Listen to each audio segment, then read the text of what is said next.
Bulan Agustus semakin mendekati akhir, dan PSSI semakin mengencangkan sabuk pengaman untuk bermanuver. Yap, setelah kemarin sukses memastikan Martin Paes bisa main untuk Indonesia, sekarang target berikutnya tentu saja memastikan pemain incaran lain untuk segera dinaturalisasi. Dan semua tahu kalau sektor depan mungkin menjadi sektor yang sejauh ini masih kurang, terutama soal gol getter.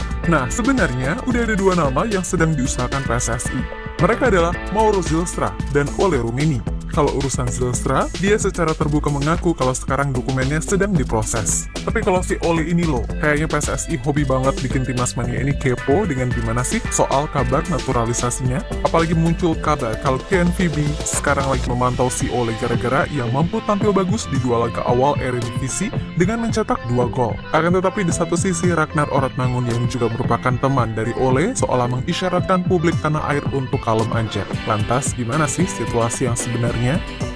Ini Ole Roemeni. Kayaknya ini pemain bakal jadi hot topic timnas dalam beberapa waktu ke depan. Sebab boleh jadi, urusan naturalisasinya tinggal menunggu waktu. Meskipun di satu sisi, kita juga nggak tahu apakah itu benar atau tidak. Sebab baik Ole maupun PSSI sendiri kayaknya memilih untuk melakukan semuanya secara diam-diam. Namun dari beberapa tanda yang ada, mulai dari Ole yang follow-followan sama Pak Erik, kemudian dia yang menghapus foto pakai seragam Belanda, sampai sebuah pesan singkat yang di-spill oleh Bung Harpan perihal percakapannya dengan Ole Roemeni usai laga FC Utrecht melawan Venezia beberapa waktu lalu.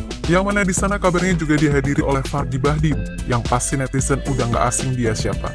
Nah, Bung Harpa sendiri menjelaskan kalau Ole berkata, memang ada beberapa pertimbangan, tapi ia bisa menjamin kalau untuk saat ini arah prosesnya udah menuju arah yang bagus. Maka dari itu, publik makin yakin nih kalau si Ole-Ole ini bakal segera merapat ke Timnas Indonesia.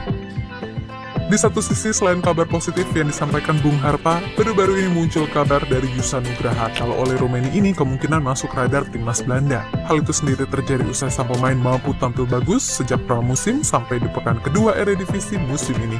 Terbaru, Ole kembali mencetak gol saat FC Utrecht main 1-1 melawan Heerenveen, yang mana itu membuatnya udah mengoleksi 2 gol dari 2 pertandingan di Liga musim ini. Akan tetapi Yusa sendiri juga mengatakan, meskipun Ole ini masuk radar Timnas Belanda, peluang Ole untuk bersaing di sana cukup berat lantaran di pos lini depan banyak diisi nama-nama yang udah biasa jadi langganan timnas seperti Cody Gakpo, Xavi Simons, Memphis Depay, Donyell Malen, sampai Wout Weghorst. Nah, bila kabar itu benar adanya, kemungkinan PSSI akan semakin tancap gas agar si Ole ini mantap memilih Indonesia sebagai timnas yang dibela. Tentu saja, kalau ini ngomongin timnas di era kegelapan, ya kesannya nggak tahu malu. Tapi dengan segala hal positif dan potensi untuk bergerak maju menembus level atas di bawah Erick Thohir, banyak yang berpikir Ole akan tertarik karena jika dirinya bisa membantu Indonesia lolos Piala Dunia dan tampil bagus, bukan tak mungkin, malah karirnya di klub akan semakin melejit, meskipun statusnya bukan lagi pemain Uni Eropa. Ya memang untuk sekarang ini Belanda dari sisi manapun masih di atas Indonesia dan lebih seksi bagi para pemain keturunan yang potensial di sana.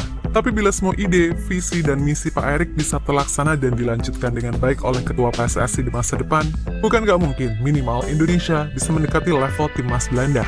Ya minimal seperti Jepang atau Korea Selatan yang kalau ketemu tim kuat Eropa secara permainan bisa mengimbangi.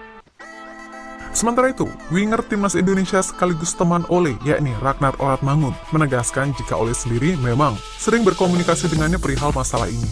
Dan seperti biasa, Wahaji berusaha untuk meyakinkan Ole agar mau main untuk Indonesia serta meraih mimpi bersama menuju Piala Dunia.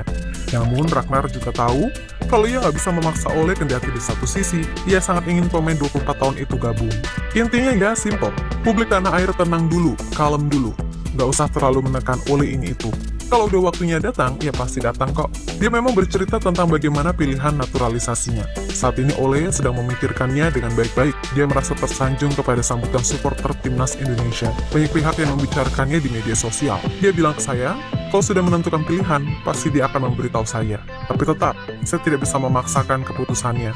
Kami ingin dia bergabung karena dia pemain yang hebat. Saya berharap dia bisa menjalani proses naturalisasinya karena dia adalah pemain yang bagus. Tapi kembali lagi, tunggu saja kabar baiknya. Ucap Ragnar, lepas dari apapun, pokoknya kami secara pribadi masih sangat berharap kalau Ole ini bisa membela timnas Indonesia. Tapi semisal enggak, ya udah nggak apa-apa, kita hargai aja.